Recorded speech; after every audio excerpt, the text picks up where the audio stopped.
बिस्मिल्लाहिर्रहमानिर्रहीम अस्सलाम वालेकुम। इस वीडियो में हम सेकंड ईयर मैथ की एक्सरसाइज 6.6 का क्वेश्चन नंबर 4 सॉल्व करेंगे। इस क्वेश्चन में अगर आप देखें तो वेरिएबल स्क्वायर मौजूद है और वेरिएबल पे पावर 1 मौजूद है, लेकिन कोई कांस्टेंट नहीं है, तो भी हम सेम टेक्निक की इस्तेमाल करेंगे कंप्लीटिंग स्क्वायर मेथड। तो चलिए क्वेश्चन 4 सॉल्व करते हैं। तो सबसे पहला स्टेप क्या होता है, जो चीज हमें दी गई है तो सबसे पहले स्टेप में हमें इस पार्ट का कंप्लीट स्क्वायर करना होता है। वी हैव जो हमारे पास मौजूद है वो है 4s माइनस एस स्क्वायर। इसमें से पहले मैं माइनस साइन कॉमन ले लेता हूँ, क्योंकि मैं चाहता हूँ कि जो पावर 2 वाली टर्म है वो प्लस में नजर आए, तो इजी हमारे लिए हो जाता है इसको आगे सॉल्व करना। तो माइनस साइन मैंने कॉमन ले लिया, तो माइनस का एस स्क्वायर प्लस का हो जाएगा और प्लस का 4s माइनस का 4s हो जाएगा। देन नेक्स्ट स्टेप में अब मुझे इसका स्क्वायर कंप्लीट करना है, तो उसके लिए हम माइनस साइन ये ऐसे ही रहेगा। A square minus 2ab plus b square बनाना है, तो उसमें हम पहली टर्म और ये जो पावर वेरिएबल पे पावर 1 वाली टर्म है इसको हम चेंज नहीं कर सकते हैं, तो ए स्क्वायर और माइनस 2ab हम इसी के हिसाब से बनाएंगे, ए स्क्वायर इसके हिसाब से बनाएंगे, तो ये हो जाएगा एस का स्क्वायर। क्योंकि वेरिएबल एस है तो एस के हिसाब से चलेंगे। माइनस 2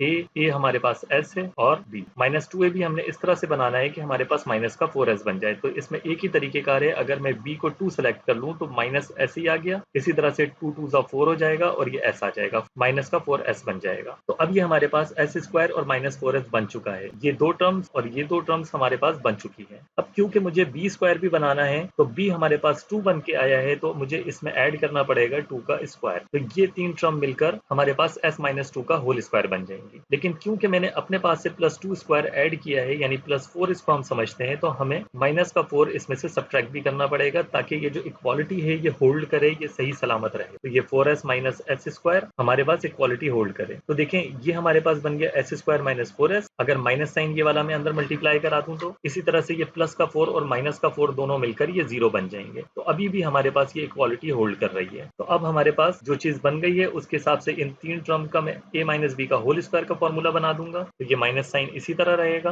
और ये तीन टर्म्स मिलकर s माइनस 2 का होल स्क्वायर बनाएंगी। इसी तरह से ये माइनस का 4 हो जाएगा माइनस 2 का स्क्वायर। इसको मैंने स्क्वायर फॉर्म में लिख दिया है ताकि हम आगे फॉर्मूला इस पे अप्लाई कर सकें। अब मुझे ये माइनस साइन वापस अंदर भेजना है, तो ये 4s माइनस एस स्क्वायर बराबर आ जाएगा, ये माइनस का 2 स्क्वायर प्लस का 2 स्क्वायर हो जाएगा और ये प्लस का s माइनस 2 का होल स्क्वायर माइनस का s माइनस 2 का होल स्क्वायर बन जाएगा। अब हम इसको अपने क्वेश्चन में सब्स्टिट्यूट कर देते हैं। तो लेफ्ट हैंड साइड पे हम अपने क्वेश्चन को इसी तरह लिख लेंगे, square root 4s minus S square, और राइट साइड पर ये ds इसी तरह यहाँ पर ds रहेगा, स्क्वायर रूट इसी तरह आ जाएगा यहाँ पर, और 4s minus S square 4s minus S square बराबर होगा इस पार्ट के। तो 4s माइनस एस स्क्वायर लिखूं मैं या 2 स्क्वायर माइनस s माइनस 2 का होल स्क्वायर लिखूं, एक ही बात है। अब नेक्स्ट स्टेप में हम यहाँ पर ये जो s माइनस 2 है इसको किसी एक वेरिएबल के बराबर हम सपोज कर लेते हैं। तो मैं लेट कर लेता हूँ वेरिएबल y जो कि बराबर है s माइनस 2 के, इसको हम इक्वेशन 1 का नाम देते हैं, इसको हम इक्वेशन नंबर a का नाम देते हैं। नेक्स्ट स्टेप में अब इस y को मैं डिफरेंशिएट करूंगा विद रिस्पेक्ट टू s, क्योंकि s वेरिएबल हमारे पास है, तो ये हो जाएगा dy बाई ds। तो s का डिफरेंशिएशन 1 होगा, माइनस 2 का डिफरेंशिएशन 0 होगा। ये जो ds डिवाइड में आना था इसको मैं इक्वल की दूसरी साइड ले जाकर मल्टीप्लाई कर दूंगा, तो ये ds आ जाएगा, तो 1 ds होगा, तो इसको मैं dy बराबर है ds के लिख सकता हूँ। इसको हम इक्वेशन नंबर 2 का नाम दे देते हैं। अब इन दोनों वैल्यूज को हम इक्वेशन नंबर a में सब्स्टिट्यूट कर देते हैं। लेफ्ट हैंड साइड पे हम अपने क्वेश्चन को ही लिखेंगे, ds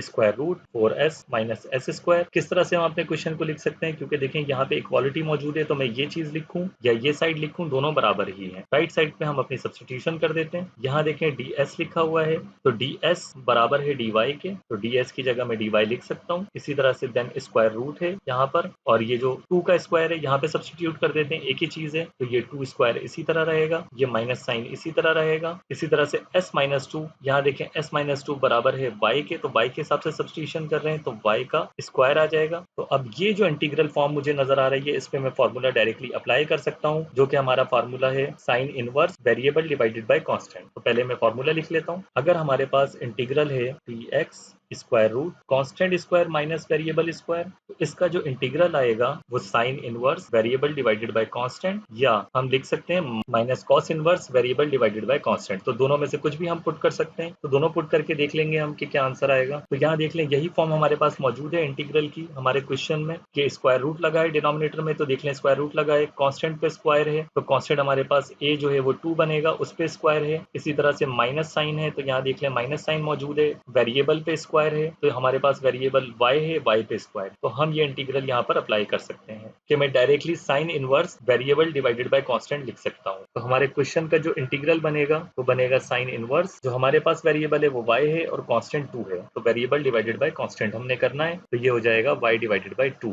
या हम अगर इस फॉर्मूले के हिसाब से करते हैं तो ये होगा minus cos inverse variable divided by constant. अब मुझे वापस बैक सब्स्टिट्यूशन करनी है क्योंकि y के हिसाब से हमारा क्वेश्चन नहीं था, हमारा क्वेश्चन s के हिसाब से था, तो s वेरिएबल के हिसाब से बैक सब्स्टिट्यूशन करनी है। y बराबर है s माइनस 2 के, तो जहां जहां y लिखा हुआ है वहां मैं s माइनस 2 लिख दूंगा, तो ये भी हमारा आंसर है और ये भी हमारा आंसर है। दोनों ही answer area under the curve बताएंगे हमारे क्वेश्चन के हिसाब से, तो मैं दोनों में ही सब्स्टिट्यूशन के हिसाब से रख सकता हूँ। ये जो आंसर है ये आपकी बुक के हिसाब से दिया हुआ है क्योंकि वहां पे कॉस इनवर्स है, लेकिन जो आपकी बुक का आंसर है वो चेंज है, मुझे नहीं पता कि वो किस तरह से निकाला गया है आंसर, लेकिन मेरे पास जो सॉल्यूशन आया है वो minus cos inverse variable divided by constant के हिसाब से, तो वो मैं यहाँ पे आपसे शेयर कर देता हूँ। तो यहाँ हम बैक सब्स्टिट्यूशन करते हैं, sine inverse y divided by 2 था, तो y बराबर है s माइनस 2 डिवाइडेड बाय 2, या अगर इस सब्स्टिट्यूशन के हिसाब से मैं करूंगा तो ये हो जाएगा minus cos inverse s minus 2 divided by 2। तो ये आपका आंसर आ चुका है। अगर मजीद इसको थोड़ा सा सिंप्लीफाई करना चाहते हैं तो वो भी कर सकते हैं एक स्टेप में। तो ये जो हमारा आंसर आ जाएगा s साइन इनवर्स, ये 2 मैं s के साथ भी नीचे लिख दूंगा और माइनस 2 के साथ भी नीचे लिख दूंगा इस डिवाइड वाले 2 को, तो ये हो जाएगा s डिवाइडेड बाय 2 माइनस 1। ये 2 से 2 जब इसके नीचे लिखूंगा तो ये कैंसिल आउट हो जाएगा, तो एक तो ये हमारा आंसर होगा। या